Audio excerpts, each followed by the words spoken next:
Merci beaucoup.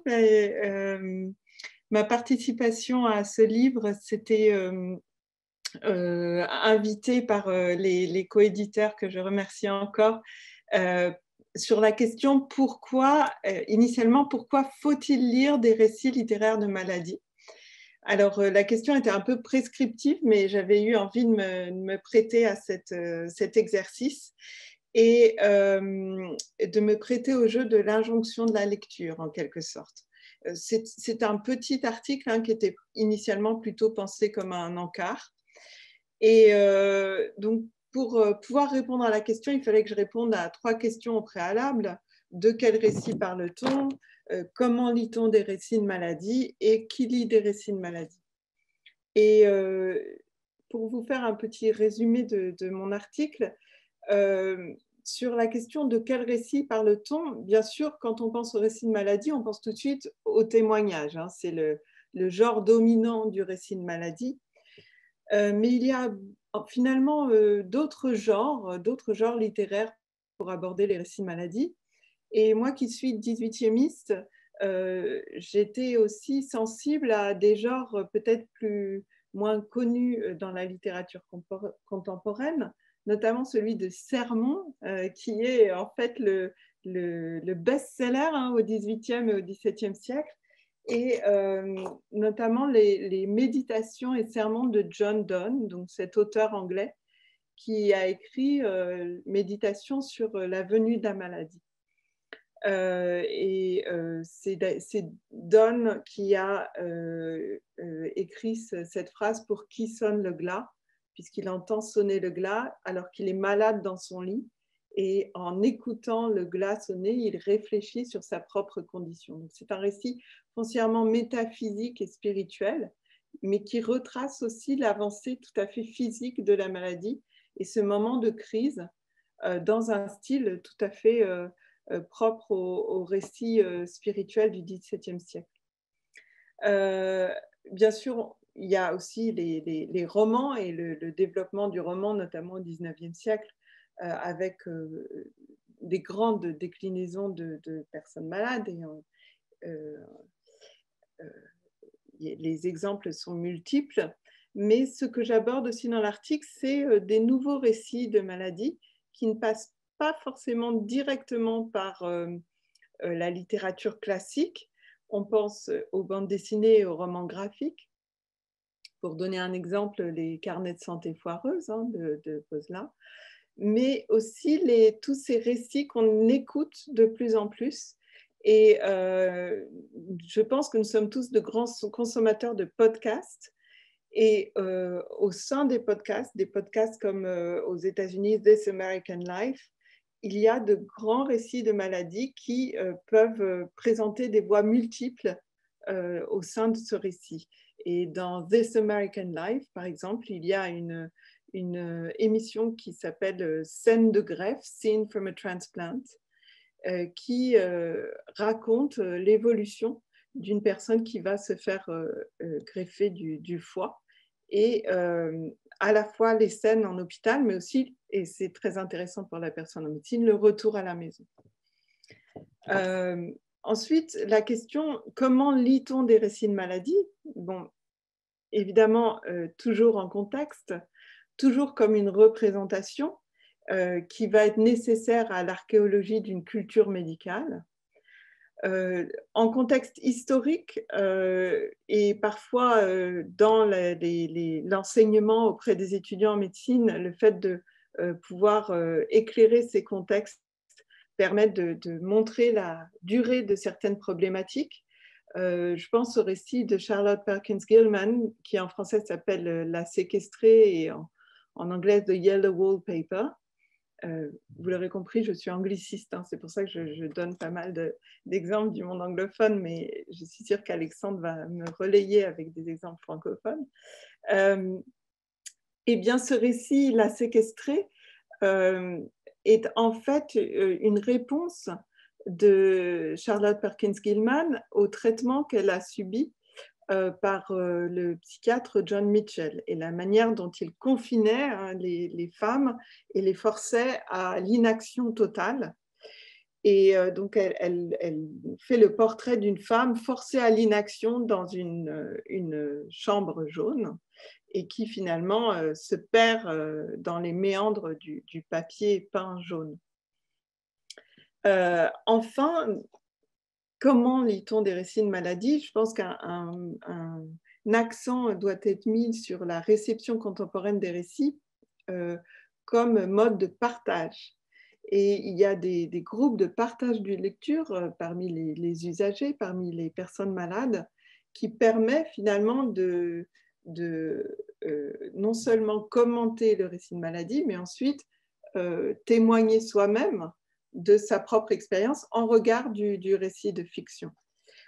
C'est pas forcément ce que les professeurs de littérature encouragent, mais c'est à mon avis quelque chose qu'il faut absolument prendre en compte et qui est tout à fait personnel au récit de maladie et qui, pour ma part, a été extrêmement formateur puisque lorsque j'ai fait des cours sur les récits de maladie déclinés selon des genres avec des outils littéraires bien définis, personnellement, je n'ai jamais eu autant de retours par les étudiants que sur ces thèmes-là, parce que soit en tant que proche d'un malade, soit en tant que malade eux-mêmes, ils avaient finalement une critique de ces récits extrêmement incarnés et qui, du coup, leur donnait énormément de répartie par rapport aux récits que je leur apportais.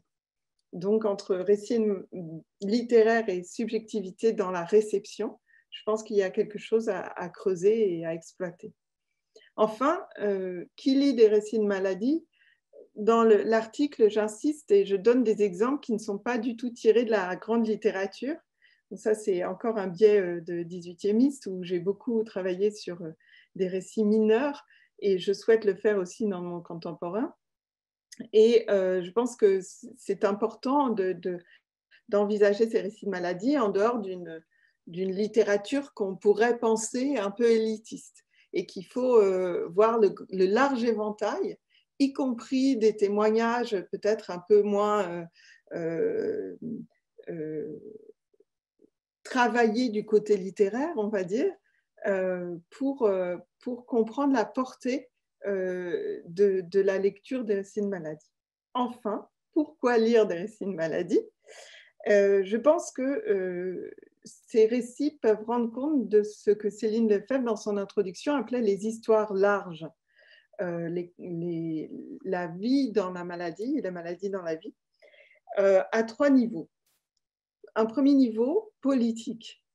La littérature permet d'oser tisser des liens entre l'histoire individuelle et les politiques de santé. Je peux donner pour exemple ce roman qui s'appelle en français Testament à l'anglaise, qui est un roman de Jonathan Coe. Alors, je ne sais pas si c'est comme sur mon écran, si c'est à l'envers, mais en tous les cas, en anglais, c'est What's a Carve-Up. C'est à l'endroit. D'accord, merci. Et Jonathan Coe, en fait, retrace dans une grande fresque toutes les politiques thatchériennes, tout en vivant, enfin, en tombant amoureux d'une personne qui a un lymphome. Et en suivant cette personne, la raison pour laquelle elle a été mal diagnostiquée,